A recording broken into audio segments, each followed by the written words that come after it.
My mother was in the room when it happened. She held my hand. She drove me home after. And then, 6 years later, she sat across from the man I was going to marry and told him I had abandoned a living child. That is where this story begins. Not at the beginning, somewhere in the middle, in a parking garage in Atlanta on a Tuesday afternoon, with my phone against my ear and the floor of my entire life dropping out from under me. I want you to stay with me for this one. Because what happened next changed everything I thought I understood about love, about family, and about what it actually means to finally be believed. My name is Vivian Marsh. I am 29 years old. And for as long as I can remember, the people who were supposed to know me best were also the people most committed to getting me wrong. The first time I understood this clearly, I was 8 years old. We were at my grandmother's house on a Sunday, extended family everywhere. The smell of slow-cooked food, cousins running through hallways. I had accidentally knocked a glass of sweet tea off the kitchen counter while reaching for something on the shelf above it. My father, Roland Marsh, watched it happen from across the room. I said it slipped. He turned to my uncle standing next to him and said, "Loud enough to carry. She never takes responsibility. Always an accident, always someone else's fault." My uncle laughed like it was a character observation, not a verdict on a child. I stood in the kitchen with tea soaking into my sock, and something settled into my chest that I would carry for the next 2 decades. The quiet, bone-deep understanding that no matter what I said or did, my parents had already decided who I was, and nothing I said would ever be the thing that changed it. I spent the next 20 years trying anyway. I dressed carefully. I spoke precisely. I apologized first, even when I had done nothing wrong. I built myself into someone measured and palatable, someone who anticipated criticism and preemptively neutralized it. I became, in the truest sense, a translator of myself, constantly converting who I actually was into whoever would earn less disapproval in the next 5 minutes. And honestly, I want to pause here, because if you've ever lived like that, not dramatically, not in ways people could easily see, but in the 1,000 quiet daily adjustments of someone trying to be lovable on someone else's terms, then you already know how exhausting that is. You already know it doesn't work. And you already know that you keep doing it anyway. Because the alternative, which is accepting that the love isn't actually available, is a grief you don't know how to hold. I held it for 20 years. And then I met Marcus. His full name was Marcus Delacroix. He was 32, a structural engineer with an office in Buckhead, a dry sense of humor he deployed with precision, and the particular quality of attention that I had never once received from someone I was also attracted to. We met at a charity gala in Midtown, a fundraiser for a children's literacy program. He was there because his firm had sponsored a table. I was there because a client of mine had asked me to represent the company. He bumped into me near the catering station within the first 30 minutes, knocked a glass of sparkling water directly onto the sleeve of my blazer, and his apology was so immediate, so genuinely mortified, that I started laughing instead of tightening up. We talked for the rest of the night.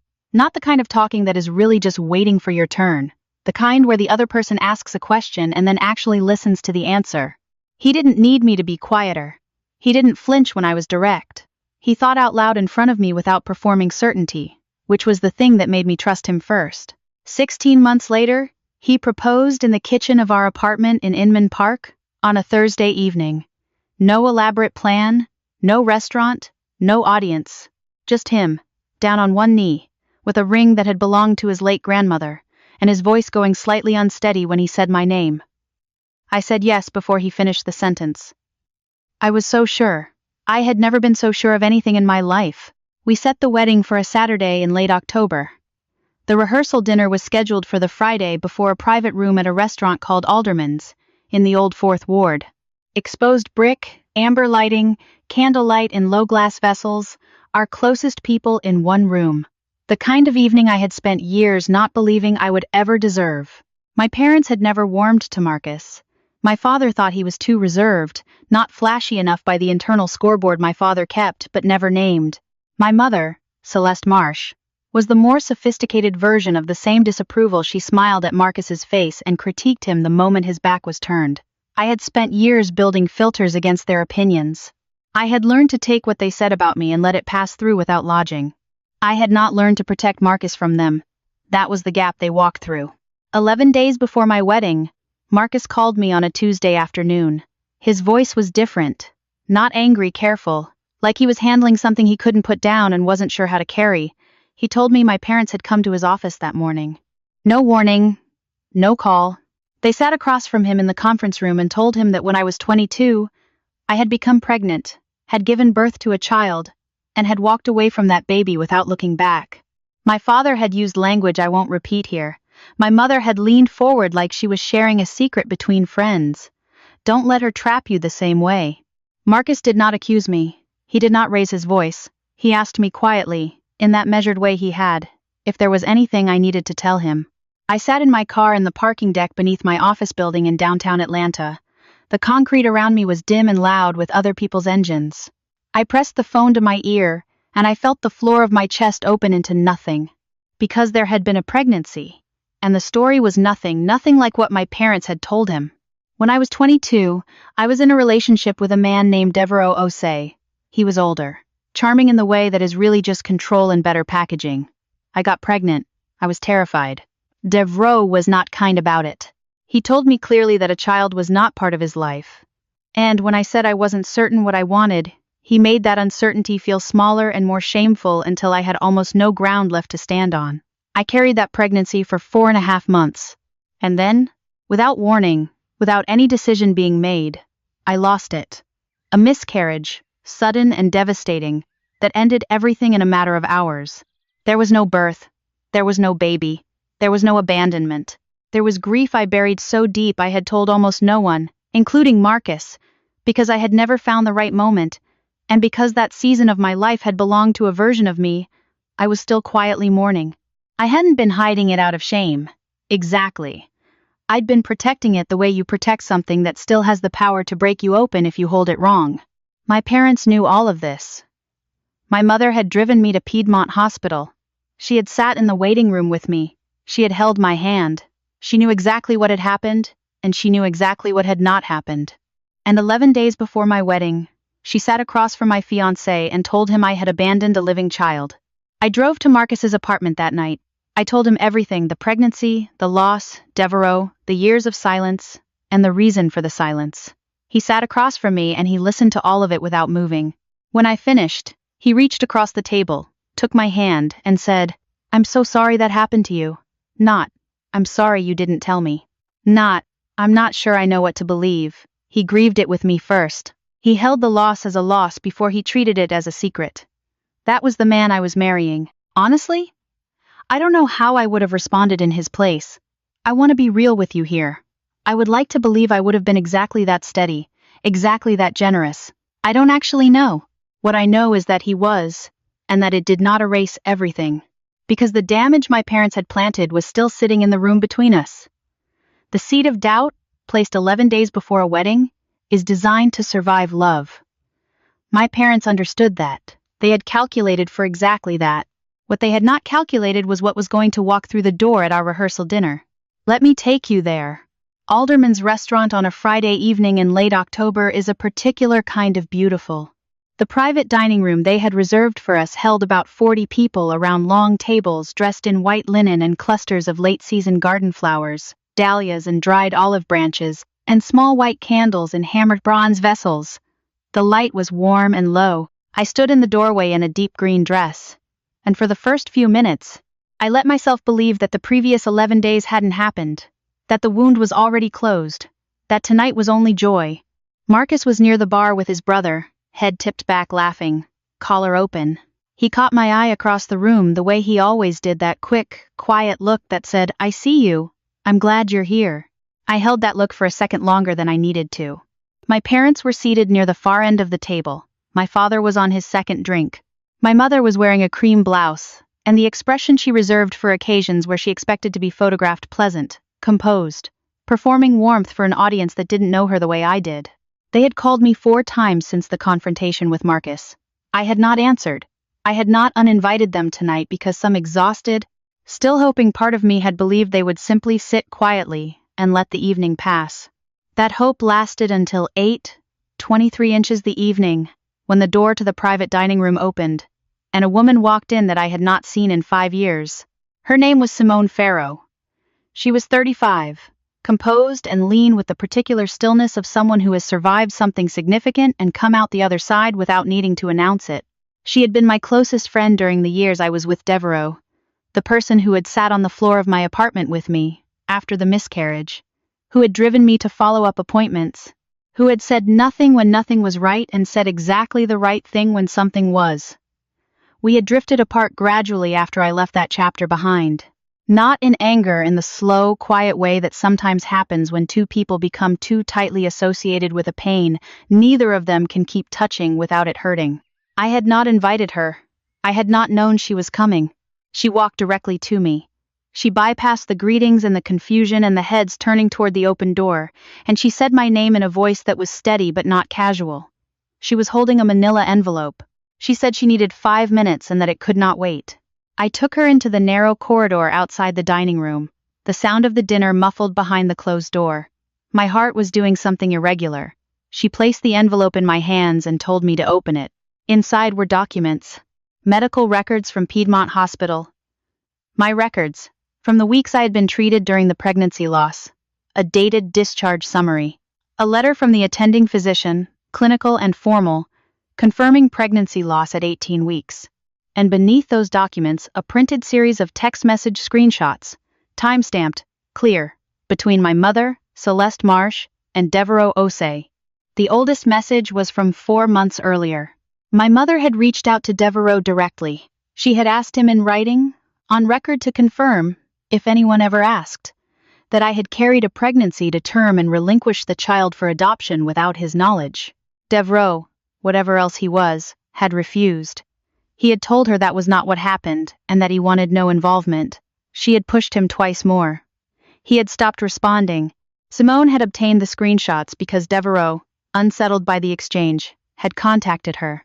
They had stayed loosely connected over the years, and when he told her what my mother had attempted, she had driven 4 hours from Savannah to make sure I had the evidence before I stood at any altar. I stood in that corridor. I held those papers in my hands. And something happened in the center of my chest that I don't have a clean word for. It wasn't rage, exactly, though rage was in there. It was something older and more complete than rage. It was the specific, quiet devastation of finally having documented proof of something you have always known, but could never say out loud, that your parents are not simply flawed, not simply fearful, not simply people doing their imperfect best, but people who have been deliberately, calculatingly cruel, in ways that have nothing to do with your well-being, and everything to do with their need to remain the ones holding the shape of your life. I had spent 20 years wondering if I was the problem. 20 years of carefully measuring every word, every choice, every version of myself I offered them, trying to locate the precise adjustment that would finally make them see me clearly. And standing in that corridor with a stack of papers that proved my mother had driven 4 months of active deception against me, I understood, finally and completely, that there had never been an adjustment to make. The problem was not a miscalibration I could fix. The problem was that their love had always had a condition I could not meet, which was this: that I remain someone they controlled. She wanted to control the shape of my marriage, the same way she had controlled the shape of my childhood. And when I had grown past her reach, she had tried to burn down what I was building. No more. I walked back into the dining room. Marcus saw my face before I said a word. He came to stand beside me without being asked. He didn't say anything. He just positioned himself at my shoulder and waited. I set the envelope on the table in front of my parents, in front of the candles and the flowers, and the 40 people we had gathered to celebrate something I had waited my entire life to feel the specific grace of being chosen, fully and without reservation. I did not raise my voice. I had spent too many years being loud in rooms where no one was listening to waste the quiet I had finally found. I spoke clearly. I told everyone present what the documents contained. I told them what my parents had done 11 days before my wedding, the visit to Marcus's office, the fabricated story, the hospital records that proved it false, the text messages that proved my mother had tried to recruit my ex-partner as a co-conspirator. My father's jaw went tight. My mother looked at the tablecloth. Neither of them spoke. The room was completely still. I asked them to leave. They left. For a moment after the door closed behind them, nobody moved. The candles kept burning. Someone's glass clinked softly against the table. And then Marcus's aunt, a woman named Josephine, who had never been anything but purely warm to me from the first afternoon I met her, stood up from her chair. She began to applaud. Slowly at first, And then the whole room joined her. I stood in the amber light of Alderman's restaurant with Marcus's hand in mine, and Simone across the table with tears running down her face, and I let the sound of that applause move through every year I had spent being called a liar in rooms where no one stood up for me. Every dinner where I apologized for existing too loudly. Every version of myself I had compressed into something easier to dismiss. Every moment I had believed them. I let it wash through all of that. And I let it go. We got married the following Saturday. The ceremony was in a small botanical garden venue in Decatur. 43 people. Honest vows that we had written ourselves. Marcus cried during his. I let him finish before I started mine, because I wanted to actually hear them. I had waited too long to rush through that. Simone sat in the front row and handed me a tissue at exactly the right moment, the way she always had. My parents were not there. That was not a tragedy. That was a boundary I had finally stopped apologizing for.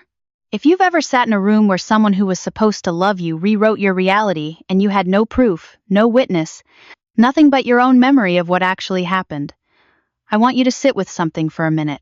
The absence of evidence is not evidence that you're wrong. Sometimes the most painful thing isn't being lied about. It's being lied about by someone who knows the truth better than anyone in the room. That specific cruelty, weaponizing intimacy, using what they witnessed to construct the accusation, is a particular kind of betrayal that takes years to name. You might call it gaslighting. You might call it control. What I know is that if you have lived inside it, your nervous system learned to doubt itself long before you learned to doubt them. This story taught me something I want to give to you directly.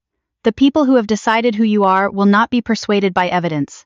Not because the evidence isn't real, but because the verdict isn't actually about you.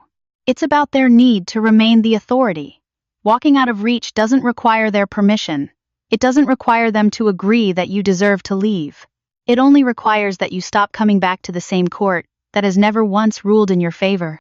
The one specific thing I want you to take from this: if there is someone in your life who consistently rewrites what happened, who makes you doubt your own memory of events you witnessed yourself, write it down. Keep records. Not because you're preparing for a confrontation, but because your own clarity is worth protecting.